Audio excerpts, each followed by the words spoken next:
And hello and welcome to Arts and Entertainment. I'm Deborah Gilbert, your host, and as always, thanks so much for being here. Well, we have a wonderful return guest to us. It's Eric Dillner, the CEO of the Shoreline Arts Alliance. And Eric, thanks so much for being here again. So nice to have you. Oh, thank you so much, Deborah. So great to be back. Yeah, I'm glad to have you. I'm glad you accepted my invitation. What I like to do, and I was reviewing our interview from last time, what I like to do is introduce the guests to them, so that they get to understand what you're all about. So why don't you take us back into your history? Let us get to know you. Oh, my. Okay. So, I started with Shoreline Arts Alliance about 10 or 11 years ago, and came from a sordid past, if you will. I was an opera singer, sang some Broadway, did the traveling artist experience, I'll call it.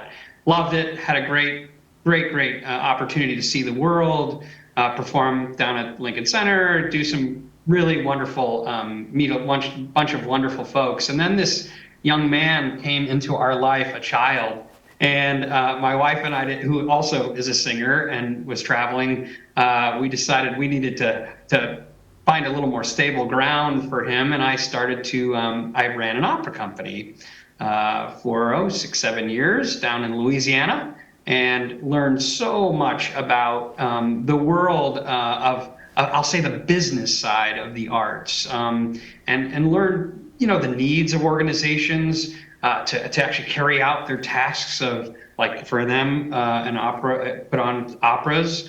And then we developed an art education program for that, which was really wonderful because we were able to reach into the communities really deeply and find who is a part of the world who doesn't know about that art form.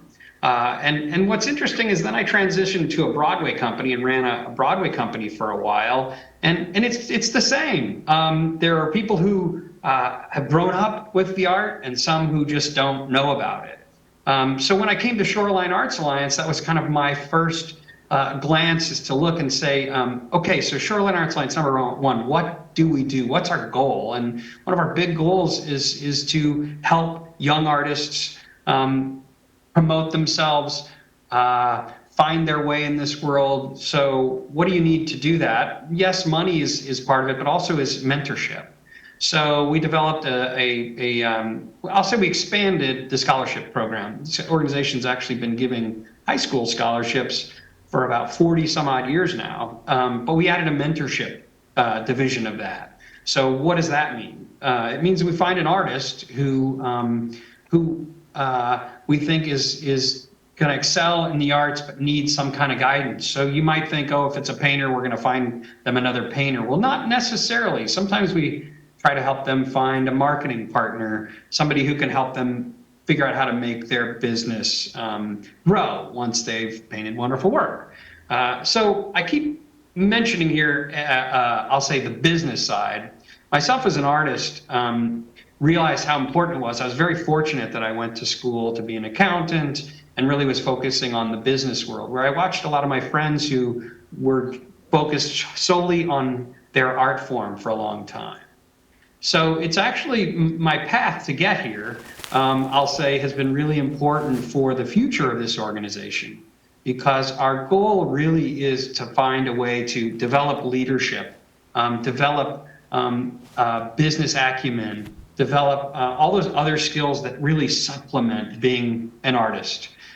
So we have adults who have been in the arts world for a long time, coming to us for some mentorship and some information on how to grow their business, if you will. And then we have young folks in the high school age who are coming. So we kind of are expressing or using all of those gifts that we have in terms of leadership and our business development to help them promote their life. So full circle, it's interesting how life cycles for everybody, doesn't it? I'm just really fortunate that I had some really great experiences to get me here. So. Now, Kind when of you're talking that you were an opera singer, did you think growing up that you were going to be a performer? Oh, that's a great question. Not at all. Not at all. I actually thought hockey. I thought I was going to be a hockey star. I thought that hockey was the place that I was going to end up. I coach a high school hockey team right now, actually, so I still am very, very engaged in that world. But actually, as a high school kid, I went off to the Olympic Training Center thinking that I was going to do it for a living, so to speak, and don't laugh, but I thought it sounded crazy that these hockey players live in hotels and travel all over the world and all that stuff. And I just somehow, as a junior in high school, was not interested in living out of a suitcase. And of course, laugh at me now. I spent the next decade or so traveling around the world in a suitcase to be an opera singer. So no, I didn't think so at all early on in my life, but somehow, life twists and turns to get you there. So you went from hockey to opera, and I know you mentioned accounting, and of course you have varied things that you have done in your life. Did the musical part of your life in opera help you with being a part of Shoreline Arts Alliance? Oh, absolutely. Absolutely. I guess I can relate to the artist who comes in and is just so passionate about that one project they're working on, or perhaps their art form that they're working on. So I can completely relate to that desire to be the best you can be with your art. And so I think it helps me very much when they come in and they're, I'll say, nervous about the fact that perhaps they want to open a gallery of their own, but they don't really know where to start. Or they come in and they've had a gallery for many years and it's just not, it's not financially working out the way they'd hoped, or maybe not enough people are seeing it. So I can relate to them on the artist level and then help take them into the business world and help them find a way to become more successful with what they're doing. Now, people are hearing Shoreline Arts Alliance that we're talking about since we started the interview and probably have never heard about it. So why don't you take a moment and tell us what it's all about? Transforming lives through the arts is our tagline, and I got to tell you, I'm so lucky that every day that's what I get to experience through this organization. Shoreline Arts Alliance started in 1981 with a group of people in Guilford, Connecticut, who wanted to get the arts out onto the shoreline. Hard for me to believe that was an issue. We have arts everywhere you look now, but they were trying to figure out how to get folks together, and so they started actually a movie group to go see the movies and then talk about the movies. And then they worked with a chorus. They created a chorus so that they could become a group together, and then they created a program. Well, a competition for visual artists on the shoreline, and it was called Choices, which has now led to a program called Future Choices, which is, again, for high school students in the visual arts world. So Shoreline Arts Alliance has kind of three different tentacles, if you will. One is find opportunities to recognize young artists in their path and in their journey to find their voice, whether that's as a singer, as a dancer, visual artist, creative writing, whatever their passion is, help them find that as the pathway to get there. The other is for, I'll say, adult seasoned artists, is to be a platform for them to get the word out about their business. So we have an artist directory on our website, which artist members put all their information in there, and then say you're looking for a piano teacher. You might go to our website and try to find a couple of options of piano teachers, or maybe you want to commission a work for that special space on your wall, or you need a singer for 50th wedding anniversary, or whatever it is. It's a place for them to put a little bit about themselves. But then also weekly, we send out a newsletter. Currently about 5,000 people are getting it, with a big open rate of 42%, I think is last I looked. open rate, which has a calendar of what's happening in the next 7 days on the shoreline. So it's a great place for the artists to put their information. And then I said there's a third. Well, the third is a great place for the community to find events, to find what they want to go do. And so that connection to the community that Shoreline Arts Alliance has, is vital in all of this, because those people who are looking to explore, be a part of, experience some kind of an art, they come to us and often find that, and then lo and behold, later, what do we need to continue the process of art is of course funding. So often we're able to pair, I'll say, supporters, donors, funders to projects that make sense to build and grow them, if you will. So we kind of have multiple different parts of who we are. And then I'll just tell you one other. We happen to be the designated regional service organization for the state of Connecticut. So about 15 years ago, the state of Connecticut came to Shoreline Arts Alliance and said, "You're doing great work. Would you like to expand your territory, if you will?" We thought about it. We did a little bit, and then a few years into when I came, the question was asked again, would you like to get a little bit bigger? And so we now serve 24 towns as an advocacy agency and as a voice of the arts for, I would say, the shoreline and up the river. So East Haven to East Lyme and Middletown, Cromwell, all in that direction. So we have a big, huge service area that the state provides some funds for us to do some communications with. And those happen to also be our territories for like scholarship for high school students and for some of our programs. We've figured out that that's a good line to draw also for those. So we have so many things going on in this organization that every day I come to work thinking, okay, here are the things I got to get done. Now, what else is going to come? What else is going to happen today? You never know. It's exciting times. One thing I don't want to forget, which you and I had talked about via email, is your calendar of events. You've got a lot going on. What does 2023 look like? Have you gone into 2024? So yes, great question. So I think what's fascinating, and maybe this is a plug for the arts in general, is that when I look at my calendar and I look at the calendars of many others, we are all in the arts community trying to recalibrate on this whole world that basically shut down our fundraisers. The pandemic really took that away from many of us.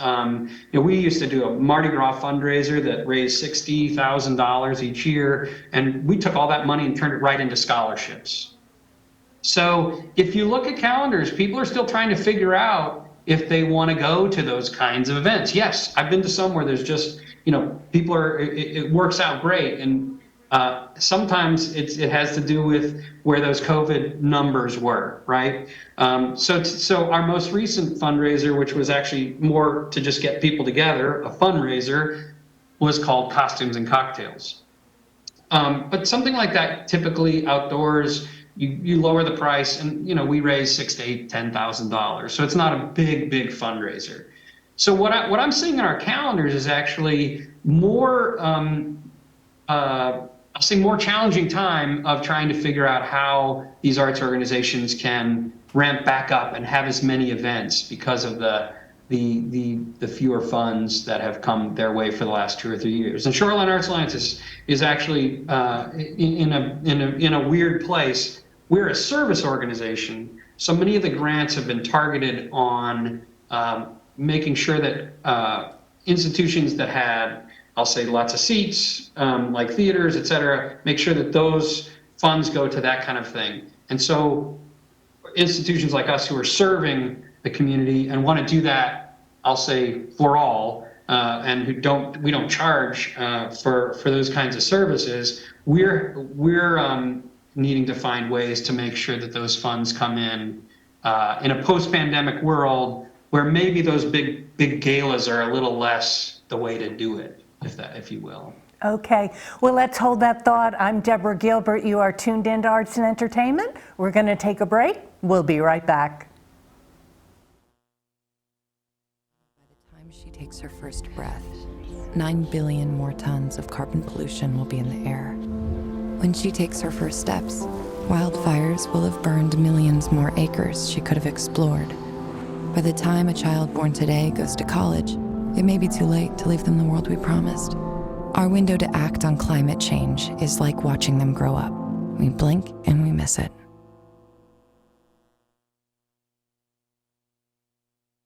And welcome back to Arts and Entertainment. I'm Deborah Gilbert, your host, and we continue to talk about the Shoreline Arts Alliance, and Eric Dillner continues to be my guest. Eric, let's talk about the website. What will the viewer find when they visit it? Well, a lot of great activities. What they're really going to probably learn is that whatever their arts interests, whatever they're interested in the arts world, they're going to be able to find it there. We have so many different avenues where they can go down and learn a little bit more. One really exciting project that we have, the Shoreline Arts Trail, which is a visual arts project for open studios. It's been going on for many, many years, but Shoreline Arts Alliance has just taken over the administration of that project. We're in the process of rebuilding that website and getting it all beautiful. But what that does is highlights 40 artists who are professional artists who have been juried into this process. You can learn about all these different artists and how you might want to go to their studio, see how they create their work, and then also perhaps walk away with one of their pieces, whether it's a kaleidoscope maker or a painter or a woodworker. There's a whole bevy, as I said before. I can't imagine that when this organization started that we were worried about finding the arts on the shoreline. It's everywhere. We have such a great group of artists all along. That happens to be for 3 towns, but you could find that others like that in other towns. So you could find things like that. You might also want to learn, I'll say something about, I'll say the business of the arts. So you could find an avenue there for leadership projects, how you can grow as an individual in those. There's just so much there that it's hard to go too far. But our probably the thing that's going to be highlighted right now on the website in the next few weeks is our scholarship in the arts program, which I mentioned earlier. We're going to be celebrating many of those winners as well as other artists on June 22nd at the Madison Library. It's called Scranton Library.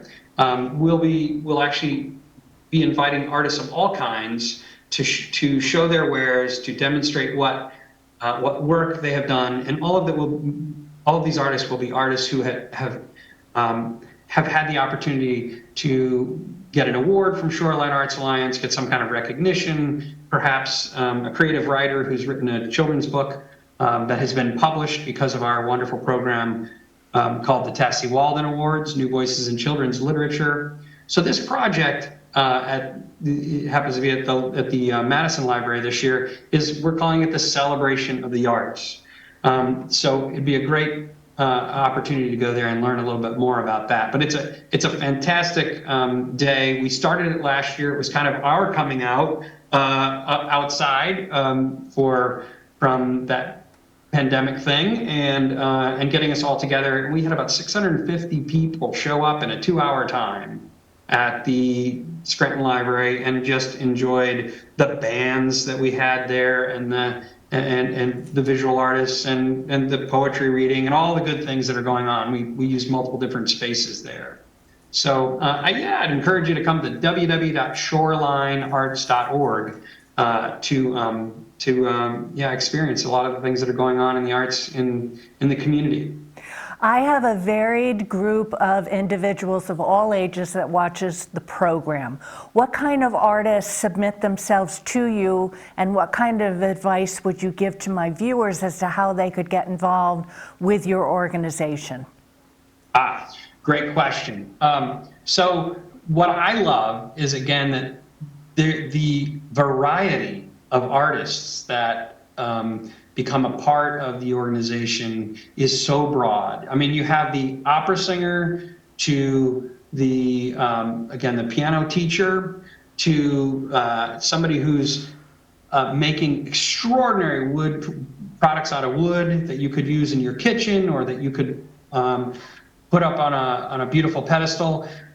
We have artists of all kinds and of all ages. That's what's absolutely beautiful. If you wanted to get involved with Shoreline Arts Alliance, you just have to ask yourself a couple of questions. One is, am I an artist myself? And do I want to try to get myself on that platform so more people learn about me? That's an easy way. You become a member artist, and it's totally easy. You just send us all your information, and we get you going immediately. And then maybe you'd like to be more a part of getting to know the artists or getting to know the community, which helps the artists. So that's usually has the quote a volunteer next to it. But we have so many projects that require, I'll say, many arms, but it's so much fun. So again, this June 22nd project, we have a group of people who are actually going to provide us with all kinds of yummy things to eat that day, and they're having fun doing it. Getting together and talking about, like, what should we make? What should we go ask one of the local community restaurants for? You know, so there's volunteerism that can be there, or leadership within our organization. We have an incredible board of directors, and believe it or not, we have an incredible junior board of directors. So young folks who part of their journey is to learn what a good board member is and try to become that. And the other is just to be straight out my advisor. I ask them questions. What's going on in your world? I've got the gray hair, you don't. What's going on in your age, folks, and how can Shoreline Arts Alliance help in that community? So a lot of what I need is just ears to the ground out there in the community, letting us know what we can do to help. For instance, just today, I'm so thrilled that I've always felt that we are so, that East Haven is right outside of New Haven, and we know there's so much art going on there, and we know that there's so much going on, but Shoreline Arts Alliance has never really been connected enough, in my opinion, to the arts community. And so therefore we see that in our student programs, because that means that the older artists in the community don't tell the younger artists about it. And they're probably not reading the paper and all that stuff. And just today we had four high school students submit to our scholarship program from East Haven. And that to me, that's incredible that's all the work that we've done is starting to pay off and to get into the community that I think is, we're not doing, I'll just say it out, we're not doing the best that we can do. And there are other communities like that. So maybe you live in, I don't know, Cromwell, and you want to help try to get the arts community there to be more connected with Shoreline Arts Alliance. That's a great thing to do. Give us a call. We'll figure out how you can help us do that, if you will. As we start to think about running out of time, we're not there yet, but we're starting to get there. How does Shoreline Arts Alliance look like for the future? I know you're moving. How are things? Are you still bright and happy with what you're doing? We feel very fortunate every day. We don't, how do I say this? We were a small and mighty organization, and today we have become a very big organization because of all the need out there. The mental health crisis, which now is turning to art for help. Everything has gotten bigger. More and more people are looking to Shoreline Arts Alliance for the services that we provide. So we've expanded our staff. I've hired 2 new people this last month to go with us to our new home. And one is really to help us focus on helping us raise funds so that we can do more work. And then one is to help us even market all those artists and all the great things at a higher level. So we're going from through COVID a team of 2.5 to actually now myself plus 4. And so this is an incredible leap forward, and it's a big leap of faith, because honestly, looking out in the future, that's a tough overhead to pay for, honestly, in the coming years, because again, we don't charge for those services. We feel that those are services that we should be helping people with. We do have small membership fees, and when I say small, we're talking $55 to a couple $100. You know, they're not exorbitant. It's going to pay for a staff member to be there. So what I see is an excitement. Yes, we're moving from one location in Madison, actually to a downtown location in Madison, right on Wall Street in Madison. And we're doing that because we want to be close to the library so that we can actually have larger events right across the street. Our office currently is not big enough for big events, and our next space will actually be just a little smaller, more of a workspace for administration. And then we'll be able to be more mobile and get out to, I don't know why I'm using Cromwell today, but get out to other communities more and have more events throughout our 24-town region is our goal. So we're expanding, we're getting bigger. We're a little nervous because we're pushing the financial envelope a little bit, but we have faith that because of all the services we've been able to provide over the last 40 some odd years, that it's helping us propel forward. So, you know, they say when there's a need, you need to make sure that it's really a true need, make sure that it has great impact, and then find a way to fulfill it. And so we've done the first two. We know there's a need. We found a way that we think we can fulfill it. Now it's just a matter of finding the resources to continue that for a long time. Well, I want to thank you so much for being my guest today, coming back again. My pleasure, anytime, thank you. I know my viewers will really appreciate getting to know you as well as the organization. So thank you so much for being here. Thank you. You have a wonderful day, and celebrate the arts whenever you can. Thanks so much, Eric. It's been a pleasure. And I'm Deborah Gilbert. You have been tuned in to Arts and Entertainment. I thank you so much for being here today. I hope you have a super day. Tune in again next time. Bye-bye.